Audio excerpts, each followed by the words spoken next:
Avez-vous déjà imaginé que derrière les longs métrages Disney se cachent de véritables histoires?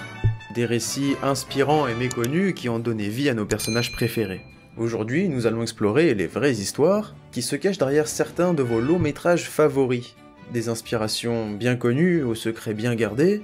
Alors si aujourd'hui je vous parlais des véritables histoires cachées derrière les chefs-d'œuvre de la maison Disney, ça vous intéresse ?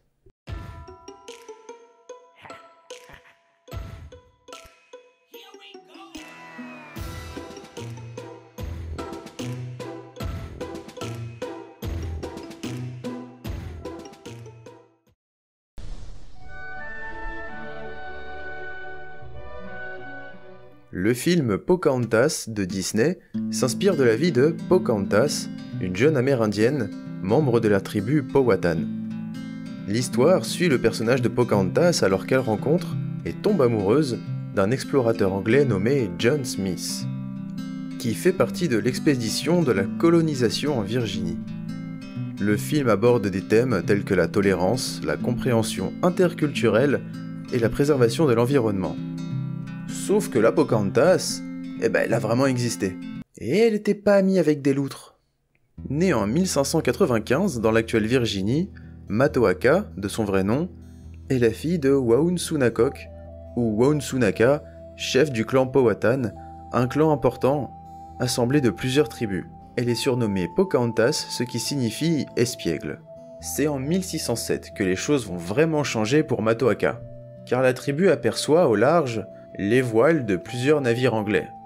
Des colons faisant partie de la Virginia Company, une compagnie coloniale anglaise à but lucratif, dont le but est coloniser et s'enrichir. Et justement, la compagnie a fondé, non loin des terres des Powhatan, la colonie de Jamestown, qui manque cruellement de ravitaillement en tout genre, ce qui va les pousser à entrer en contact avec la tribu. Un système de troc va commencer entre les deux parties. Les colons offrent des outils et des métaux contre de la nourriture. Et un certain colon, nommé John Smith, est chargé d'être le lien entre les Anglais et les Powhatan. Et de leur côté, les Powhatan ont chargé la petite Pocahontas de représenter sa tribu. Et Matoaka a 12 ans, calmez-vous. Et il est d'ailleurs plutôt admis qu'il n'y a rien eu de spécial entre les deux, hormis une amitié, contrairement aux films de Disney. Et tant mieux. En revanche, les deux nouent une amitié sincère. Cependant, des tensions commencent à apparaître entre les deux peuples. En effet, les denrées, côté anglais, commencent à manquer pour le troc. Et la menace de la famine échauffe les esprits. Et des conflits finissent par éclater entre la colonie de Jamestown et les Powhatan. Et lors d'un conflit, John Smith, qui était garant de la paix entre les deux camps, est blessé. Et il est rapatrié en Angleterre, ce qui n'arrange pas du tout les tensions. Au point même qu'une guerre éclate, et on va faire croire à Pocahontas que John Smith est mort. Et un certain Samuel Argall, officier de marine anglaise, parvient à capturer Matoaka en 1613, qui, rappelons-le, est la fille du chef des Powhatan. Argall la garde captive, en échange de prisonniers anglais retenus par la tribu native. Cependant, son père, Waunsunakok, refuse les conditions anglaises. C'est vexant. Elle va donc passer un long moment auprès des Anglais qui prennent soin d'elle, et qui partagent leur culture. Ils lui enseignent l'anglais, la lecture, la culture et les bonnes manières britanniques. Ils la convertissent au christianisme et la renomment Rebecca. Vous en faites trop là. La captivité de la jeune femme se passe si bien qu'après sa libération, elle choisit de rester avec les Anglais, et va se marier avec un colon anglais nommé John Rolfe en 1641. Par amour ou par devoir, là, on sait pas trop. Enfin, quoi qu'il en soit, le couple va avoir un enfant. Et ce, même si la jeune femme était mariée à un certain Kokuom, oui, celui du film. Il est donc possible que son mariage avec John Rolfe était un moyen d'apaiser les tensions entre les deux peuples. En 1616, Matoaka Pocahontas Rebecca et son nouveau mari, John Rolfe, vont gagner l'Angleterre. Le but étant de montrer Pocahontas à la cour. Montrer que les autochtones étaient inoffensifs et que la colonisation se passait à merveille. Et qu'il était important de continuer la colonisation et d'y mettre les moyens. Et durant son exil en Angleterre, Pocahontas a appris que John Smith était encore en vie. Il est même dit que John Smith a écrit à la reine afin de lui demander que Pocahontas soit traitée avec respect et non pas comme un phénomène de foire. C'est en 1617 que le couple décide de revenir en Virginie. Malheureusement à ce moment-là, Pocahontas tombe malade et succombe brutalement à une pneumonie ou à la tuberculose, et ce âgée d'à peine 22 ans. La jeune femme est enterrée en Angleterre, sans avoir pu revoir sa terre natale en Amérique, et sans même y être enterrée. Les événements que je vous ai décrits sont la version officielle, mais beaucoup de sources se contredisent et décrivent des faits bien plus sombres, pas évident de démêler le vrai du faux. Aujourd'hui, le nom de Pocahontas reste célèbre, souvent entouré de mythes et de légendes romantiques. Mais son histoire réelle est celle d'une jeune femme amérindienne ayant joué un rôle complexe dans la rencontre entre deux mondes très différents, mais qui a finalement été marquée par le drame et la tragédie. Quoi qu'il en soit, elle laisse derrière elle son fils Thomas, qui lui survivra, et qui va laisser une descendance dont vous avez peut-être entendu parler, comme Nancy Reagan, la femme de Ronald Reagan, l'ancien président des États-Unis, ou bien encore le célèbre acteur Edward Norton. Oui, Hulk est le descendant de Pocahontas.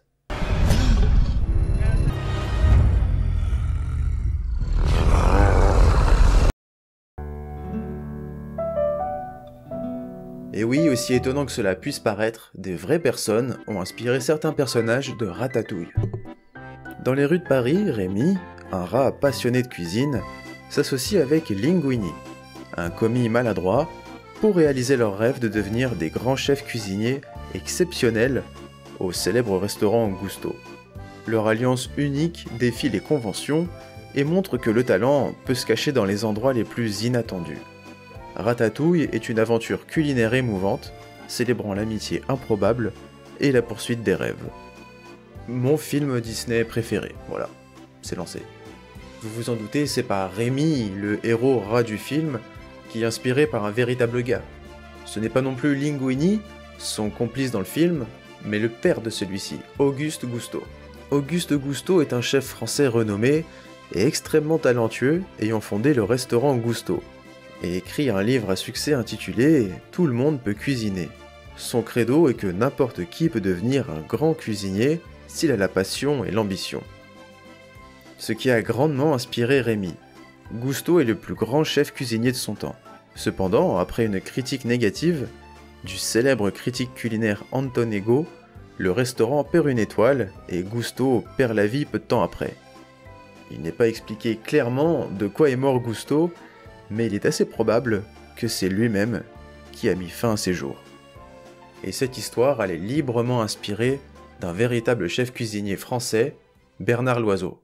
Bernard Loiseau était un chef français renommé, né le 13 janvier 1951 à Chamalières en France. Il a atteint une reconnaissance et un succès considérable dans le monde de la gastronomie en obtenant 3 étoiles au guide Michelin pour son restaurant La Côte d'Or, en Bourgogne. Il va alors publier son premier livre de cuisine, L'Envolée des saveurs. Il devient un des chefs les plus célèbres de la gastronomie française de son époque. Un peu comme Philippe Etchebest à l'heure actuelle, mais en moins vénère. Putain! Ah! C'est bon ça! Ouh! Ah, fallait que ça sorte là! Il va développer son activité gastronomique par une gamme de produits dérivés sous son nom, et crée sa boutique Bernard Loiseau. Tout comme l'image de Gusto est utilisée dans le film, il va lancer divers plats cuisinés sur le marché, va créer sa société Bernard Loiseau SA, et va devenir le premier chef cuisinier du monde coté en bourse. J'étais apprenti chez Trois Gros dans les années 68-71, et puis donc j'avais le visage des frères Trois Gros au-dessus de mon lit, puis j'ai dit un jour je serai comme eux. Et puis tous les jours, vous voyez, je me lève, je mets mes chaussettes, et puis je dis un but, 3 étoiles Michelin. Bernard Loiseau est à la fin des années 90, début 2000, au sommet de sa carrière et est respecté par ses pairs. Cependant, en 2003, Bernard Loiseau est rétrogradé d'une note de 19 sur 20 à 19 sur 20 au Gotemio, un célèbre guide gastronomique très influent, au même titre que le guide Michelin. Malheureusement, c'est le 24 février 2003 que Bernard Loiseau va se donner la mort chez lui avec un fusil de chasse, âgé de seulement 52 ans. C'est la stupéfaction, à la fois pour ses proches, bien évidemment, mais aussi pour ses confrères du monde gastronomique. Certes, il avait été rétrogradé au Gotemio, mais avait tout de même conservé ses 3 étoiles. Au moment de son décès, des rumeurs et des rapports circulaient, indiquant qu'il était soumis à une immense pression, tant sur le plan personnel que professionnel. On craignait qu'il ne perde l'une de ses étoiles Michelin, ce qui aurait pu avoir un impact significatif sur sa carrière et son restaurant. Ces craintes auraient apparemment contribué au stress immense qu'il ressentait. Je suis tellement parti de bas, d'une famille très modeste, sans argent. Je me mets moi-même la pression en permanence avec une carotte au bout pour en permanence ne jamais vivre dans la routine. La mort de l'oiseau a provoqué une onde de choc au sein de la communauté culinaire et a suscité des discussions importantes sur les pressions et les défis en matière de santé mentale auxquels sont confrontés les chefs et les personnes travaillant dans des secteurs compétitifs à haute pression. C'est donc l'histoire tragique de ce grand chef cuisinier qui a inspiré le personnage de Auguste Gousteau, dont le nom est lui-même un hommage à Auguste Escoffier, un célèbre chef français considéré comme l'un des chefs les plus influents de tous les temps. Il est souvent surnommé le roi des cuisiniers et le cuisinier des rois. Escoffier a révolutionné la gastronomie française en introduisant de nouvelles techniques de cuisine, en développant des recettes et des préparations culinaires innovantes, et en organisant les cuisines professionnelles de manière méthodique et efficace. Il a également joué un rôle crucial dans la popularisation de la cuisine française à l'international. L'une de ses contributions les plus importantes est la publication de plusieurs livres de cuisine, dont le plus célèbre est le Guide culinaire, publié en 1903. Ce livre est toujours considéré comme une référence incontournable dans le milieu de la gastronomie. Il contient des milliers de recettes classiques et des techniques culinaires essentielles. Il est considéré comme l'un des piliers de la cuisine moderne. D'autres personnages du film ont été inspirés par de véritables personnes. Notons par exemple Anton Ego, le critique gastronomique, celui qui aura écrit la critique fatale de Gousteau. La première inspiration de Ego est d'abord physique. C'est l'acteur Louis Jouvet qui va inspirer physiquement le personnage. Il est vrai que la ressemblance est troublante. L'autre personnage, qui est cité dans l'inspiration de Ego, est le critique gastronomique François Simon. Un critique qui va écrire un article virulent sur Bernard Loiseau dans Le Figaro, peu de temps avant la disparition de ce dernier. Non pas que François Simon soit responsable d'une manière ou d'une autre, au même titre que Ego, à la disparition de l'oiseau, mais la ressemblance entre ces personnages réels et ceux du film, c'est troublant. Et enfin, un dernier personnage du film est bien inspiré d'un homme de la vraie vie véritable. C'est le chef Skinner, qui est inspiré de Louis de Funès. Vous n'imaginez pas ma fierté de parler dans la même vidéo de Pocahontas, Louis de Funès, Hulk et Ratatouille.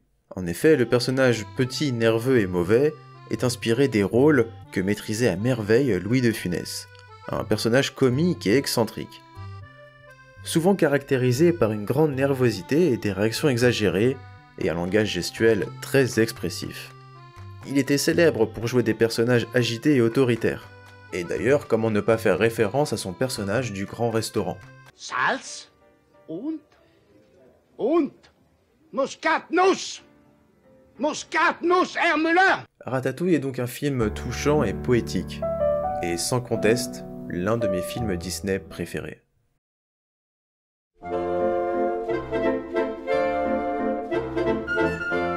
Là-haut est un film d'animation émouvant, qui suit Carl Fredricksen, un veuf excentrique, qui réalise le rêve de sa défunte épouse en s'envolant vers l'Amérique du Sud, avec sa maison attachée à des ballons.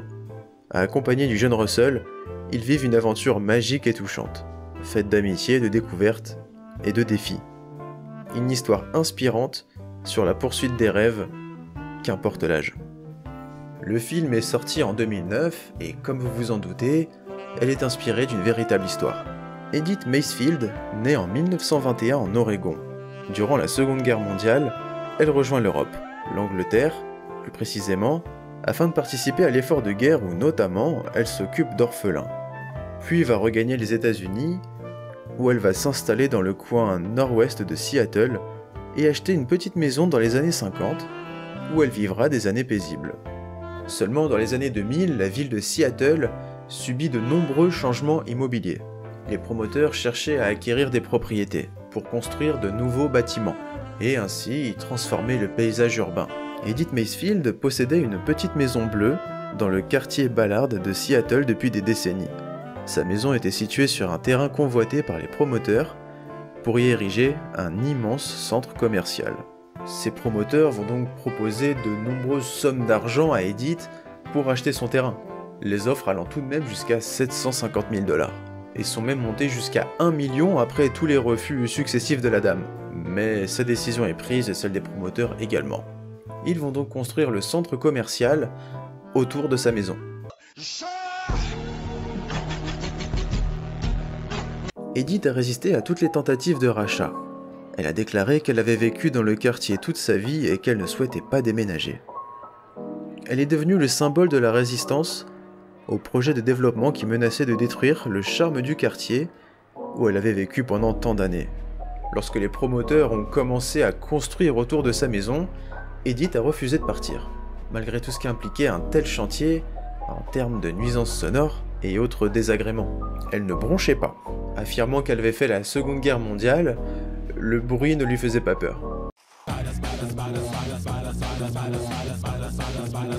Les ouvriers ont dû adapter leur projet pour contourner sa petite maison bleue, qui est devenue une curiosité locale, attirant l'attention des médias et des habitants de la région. Et ça va attirer une personne en particulier, Barry Martin, le directeur principal du projet de construction qui se monte autour de la maison.